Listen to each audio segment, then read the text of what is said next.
क्या कभी आपके साथ ऐसा हुआ है कि दैनिक जीवन की मुश्किलें एक विशाल पहाड़ जैसी लगने लगे? कई बार ऐसा महसूस होता है ना कि जैसे सारी उम्मीदें खत्म हो गई हैं और चारों तरफ सिर्फ अंधकार है। देखिए, ये एक ऐसा अनुभव है जिससे हम सभी कभी ना कभी गुजरते हैं। लेकिन जब सब कुछ पूरी तरह से खोया हुआ सा लगे, तो क्या कोई ऐसा रास्ता है जो हमें वापस प्रकाश की ओर ले जा सके? आज के इस विश्लेषण में हम इसी घोर निराशा को दूर करने वाले एक प्राचीन लेकिन बेहद अचूक उपाय पर चर्चा करने वाले हैं। आज की इस चर्चा में आपका स्वागत है। आज हम महान संत तुलसीदास जी द्वारा रचित एक बेहद शक्तिशाली और सिद्ध पाठ की गहराइयों में उतरेंगे।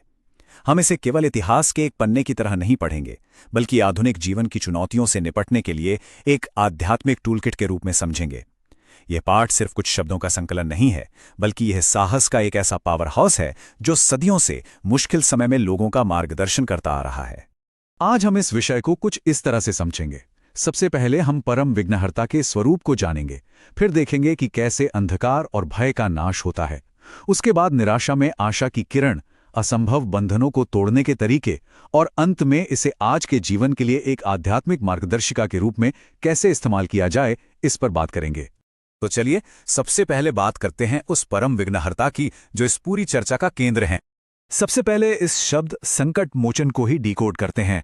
संकट का सीधा सा मतलब है परेशानी या कोई भी बाधा, और मोचन का अर्थ है उससे मुक्त करने वाला। भगवान हनुमान जी को दी गई ये कोई साधारण उपाधि नहीं है।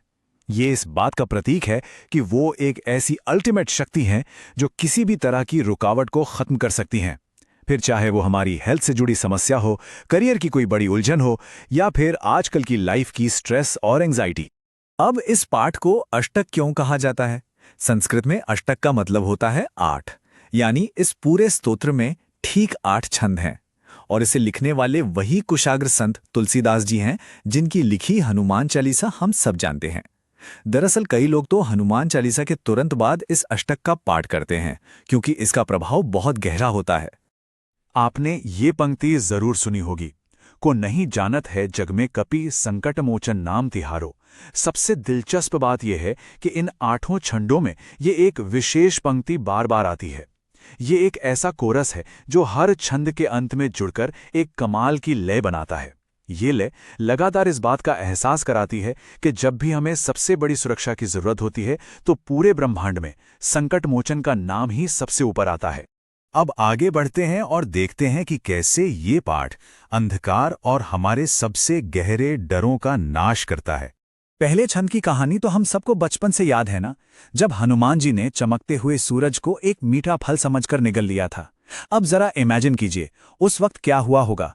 पूरे ब्रह्मांड में अचानक भयानक अंधेरा और एक कॉस्मिक दहशत फैल गई। ये एक ऐसी सिचुएशन थी जहां चारों तरफ सिर्फ निराशा थी। लेकिन जैसे ही देवताओं ने प्रार्थना की, हनुमान जी ने सूर्य को मुक्त कर दिया और वो संकट तुरंत टल गया। ये कहानी हमें बहुत ही स्पष्ट रूप से बताती है कि जब जीवन में समस्याओं का घोर अंधकार छा जाए, तो एक ईश्वरीय हस्तक्षेप कैसे पल भर में वापस रोशनी ला सकता है। और इसी तरह दूसरे छंद में भय के समाधान को बहुत ही शानदार तरीके से दर्शाया गया है। सुग्रीव की स्थिति याद है, जो अपने ही भाई बाली के डर से ऋष्यमुख पर्वत पर छिपकर लगातार खौफ में जी रहे थे। वो इतने डरे हुए थे कि राम और लक्ष्मण को देखकर भी उन्हें लगा कि वो बाली के भेजे हुए हत्यारे हैं। तब हनुमान जी ने एक ब्राह्मण का भेष लिया, उनका भ्रम दूर किया और उन्हें भगवान राम से मिलाया। ये इस बात का सटीक उदाहरण है कि जब कोई इंसान डर से पूरी तरह लकवाग्रस्त हो जाता है, तो मदद एक अनजान भेष में आकर खोया हुआ विश्वास वापस दिला सकती है। चलिए अब अगले विषय की ओर चलते हैं, जहां हम देखेंगे कि घोर निराशा के बीच आशा की किरण कैसे उभरती है। तीसरे छंद का विश्लेषण करते हैं। सीता माता की खोज में निकला वानरों का दल विशाल समुद्र तट पर पहुंचकर बुरी तरह थक चुका था। आगे अनंत समुद्र था और पीछे मौत, क्योंकि सुग्रीव का आदेश था कि बिना खबर लाए लौटे तो मृत्युदंड मिलेगा। सोचिए, सारी उम्मीदें खत्म हो चुकी थीं, लेकिन ठीक उसी रॉक बॉटम पर, उसी शून्य के बिंदु पर हनुमान जी ने विशाल सागर को लांघने का चमत्कार किया। उन्होंने सीता जी का पता लगाया और उस पूरे दल की सामूहिक निराशा को एक नई जिंदगी में बदल दिया। अब चौथा छंद एक बहुत ही गहरे इमोशनल क्राइसिस को सामने लाता है। लंका की अशोक वाटिका में माता सीता राक्षसों के क्रूर अत्याचारों से इतनी टूट चुकी थीं कि वो अपने लिए अग्नि मांग रही थीं। वो उनके जीवन का सबसे डार्क मोमेंट था। लेकिन ठीक उसी पल हनुमान जी पेड़ के ऊपर से भगवान राम की अंगूठी नीचे गिराते हैं। वो एक छोटी सी अंगूठी, वो एक साधारण सा प्रतीक सीता माता के दुख को तुरंत नष्ट कर देता है। कभी कभी सबसे गहरे भावनात्मक अंधेरे में एक छोटा सा टोकन भी आपका पूरा विश्वास वापस लौटा सकता है। पांचवां छंद एक बिल्कुल अलग तरह के संकट की बात करता है, एक फिजिकल और जीवन मरण का संकट। युद्ध के मैदान में लक्ष्मण जी घातक रूप से घायल हो जाते हैं, पूरी सेना का मनोबल टूट चुका है। ऐसे में हनुमान जी न सिर्फ वैद्य को उनके घर समेत ले आते हैं, बल्कि जब संजीवनी बूटी पहचानने में मुश्किल होती है तो वो पूरा का पूरा पहाड़ ही उखाड़ लाते हैं। अब जरा इस कॉन्ट्रास्ट को देखिए, एक तरफ एक घातक प्रहार है और दूसरी तरफ हीलिंग का एक पूरा पहाड़ ले आने की जबरदस्त और ओवरवेलमिंग प्रतिक्रिया। आगे बढ़ते हैं हमारे चौथे भाग की तरफ, जो असंभव बंधनों को तोड़ने के बारे में है। छठे छंद को थोड़ा बारीकी से समझते हैं। रावण ने रात के अंधेरे में एक मायावी हमला किया और पूरी राम सेना को नागपाश यानी जादुई सांपों के जाल में बांध दिया। सब कुछ पैरालाइज हो गया। अगर इसे आज के संदर्भ में देखें तो ये नागपाश उन अदृश्य दम घोंटने वाली चुनौतियों और एंजाइटी का एक बहुत ही पावरफुल रूपक है जो हमें हमारी डेली लाइफ में जकड़ लेती हैं। और ऐसे नामुमकिन जाल को काटने के लिए हनुमान जी ने तुरंत दिव्य पक्षी गरुड़ का आवाहन किया और सबको उस खौफनाक बंधन से मुक्त कराया। सातवां छंद हमें रसातल की गहराइयों में ले जाता है। मायावी अहिरावण छल से राम और लक्ष्मण जी को बलि देने के लिए पाताल लोक ले गया। ये सिचुएशन हमें बताती है कि जब इंसान जीवन के बिल्कुल निचले स्तर पर खिंच जाए, एकदम बॉटम पर, जहां से वापसी नामुमकिन सी लगे, तब भी चमत्कार हो सकता है। हनुमान जी ठीक उसी वक्त वहां प्रकट हुए, पूरी सेना का संहार किया और साबित किया कि कोई भी गहराई या अंधकार आपको परम विजय से नहीं रोक सकता। और यहां एक बार फिर इस कोरस की गूंज वापस आती है।